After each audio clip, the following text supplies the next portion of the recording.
Shane, what is the Gothic fire at Area 51? So the official story is that lightning struck in the area around Area 51 on July 4th and started what became 40,000 acres on fire surrounding Area 51. It's been, I think, contained. Last I checked, it was down to half that. But, it's been worrisome to people. There's all different theories about it. Oh my goodness, they're trying to get rid of evidence. They're, trying to get rid of technology that they don't want to be found, or it's just, a natural disaster and a fire happening near a super top secret area. But the thing that's interesting to me is that fires in Area 51 have a long history of infecting people, making people sick who work there. You can go back to the early 2000s and find articles in SF Gate where former staffers at Area 51 say they were in charge of burn pits that gave them cancer. And they were burning chemicals. This is Area 51, for those that don't know, is where like Skunk Works does a lot of building of high technology, the stealth bombers, which I'll get into in a second. And they were wait, Shane, no, sorry. Let me just zoom out for a second. So, guys, anyone who doesn't know this by now, Area 51 is 100% real. It's an actual place. It is part of the Nevada Test and Training Range in southern Nevada. It's right next to Groom Lake. So it has been a place where the Air Force has used for many, many years for these test and experimental aircraft, as well as perhaps other things. Yeah, there's a ton of theories out there. People believe there's extraterrestrial life there. People tried invading Area 51 a few years ago. But there's definitely Lockheed Martin and others out there working on future technology that we can't even imagine yet. So like I said, in SF Gate in the early 2000s, there's articles from staffers at Area 51 saying they were sickened by these burn pits, probably from chemicals used, maybe from paints or who knows what, from things they were building. But the reason this is so interesting now with the Gothic fires in the news is that at the same time, there's a new group of Air Force vets who are also staffers, hand-picked staffers at Area 51, working on multiple top secret projects, one of which they're allowed to tell us was working on the stealth bomber. And they had a barbecue a few years ago. This guy, David Crete, had this barbecue together. And this was first reported in Newsmax. I want to shout out them for just breaking this crazy story. They all realized at this barbecue, they had all been suffering from terrible cancers. And not just like your normal cancer. It's like they all had grapefruit-sized tumors. They all had multiple cancers. David Crete believes, and this is according to his doctors, that this they call it the invisible enemy from these chemicals in Area 51, actually altered his DNA, so much so that it gave his son a brain tumor when he was born. So these guys started talking and being like, wow, there's a ton of us that actually 491 people have died as a part of this program over the years. They were out of touch for a while. They got back together for this barbecue and realized, oh my goodness, that's a lot of people from one, department out there. 491, there's actually a wreath now in DC for these 491 who are dead.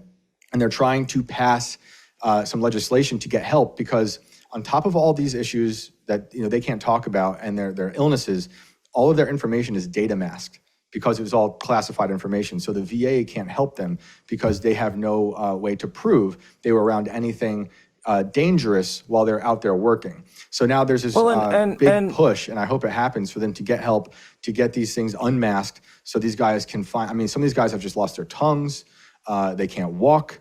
Like I said, the altered DNA, it's affecting children. And that might remind some people who are listening of things such as Agent Orange, made by Monsanto during the Vietnam War. When they said, we're gonna spray our enemies with Agent Orange, not really thinking, maybe they did, who knows, how it would affect our soldiers. And it affected our soldiers in horrible ways. I had people calling into my show who are family members of people who had died from Agent Orange, and it's tragic. And that also affected their children. So this is another one of those stories that I find egregious. Yeah, growing up, I had a buddy whose dad was a Marine in Vietnam that he ended up being part of it, getting some of the settlement. I remember the whole thing from a young age when that happened. And I would also add that something else this reminds me of is, take the military potentially aspect out of it, East Palestine. So East Palestine, I know you've done a ton of reporting there. Our network, of course, Real America's Voice, and the great Ben Berquam was one of the first on the scene, has gone back multiple times. And again, what we're all getting around, and by the way, I know veterans who've had all sorts of horrible experiences with burn pits, people whose toenails and fingernails are falling off, all sorts of things. So these are all chemical symptoms. What we're all talking about and talking around are clearly related to chemical. The specifics of which, to your point, are very hard to pin down sometime, but the symptoms don't lie, do they? No, and East Palestine is a huge disaster. Our government was semi-involved with the quote-unquote cleanup, and I just got to shout out Ben for being there. He was there, I was there, Ben was there, and Steve Bannon were there in those weeks afterwards when those people were completely abandoned. Buttigieg showed up as like a PR stunt, totally ridiculous. And these people, for those who forget, Norfolk Southern had the train wreck. They decided to blow up the car that had this crazy, I'm spacing on the chemical they had, vinyl chloride. And they literally, what they call it is they inverted the atmosphere above East Palestine, trapping everything, all the chemicals, major die-offs. People with apiaries lost all their bees. They were told they can't use their cattle anymore. Their agriculture just was done. They couldn't use their water. And that was horrible. And they got like, I think $200 from Norfolk Southern. Later, come to find out they didn't have to blow anything up. But this is a problem that affects so many places across the country. Talk about stuff like dioxin or dioxide in Times Beach, Missouri. They just had to close down the entire city, and the government took it. It's a brown site with eminent domain because you couldn't live there anymore. It was completely. It would make you sick. It would give you cancer. So East Palestine is still suffering, and I think about those people all the time because they just decimated that entire town. So yeah, I mean, gotta add, by the way. Two other people who were there, by the way, of course, then Senator J.D. Vance, and as he was running for president, Donald J. Trump. They went at a time when, to your point, nobody is. I've always, by the way, referred to East Palestine as a real turning point. That was the turning point in the story of Trump after Jan 6, in a way that even the Mar-a-Lago raid wasn't necessarily a turning point. I really think East Palestine gets overlooked as just how important it was.